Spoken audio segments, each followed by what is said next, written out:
Grounding. How many points are grounded when you sit playing the cello? Quick, pick a number between 1 and 10. You got it? So you might have got your spike and you might have got your 2 feet. That's 3.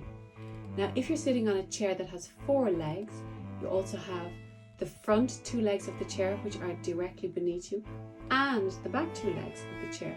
So instead of having just 3, suddenly we have 7 points.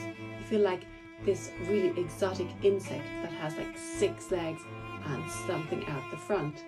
And then as an extra, if you imagine your tailbone as you sit, grounded, this gives you a wonderful central point that you'll be able to dance around. So when you play, you can move in all directions and you're going to be really stable and secure on your seat.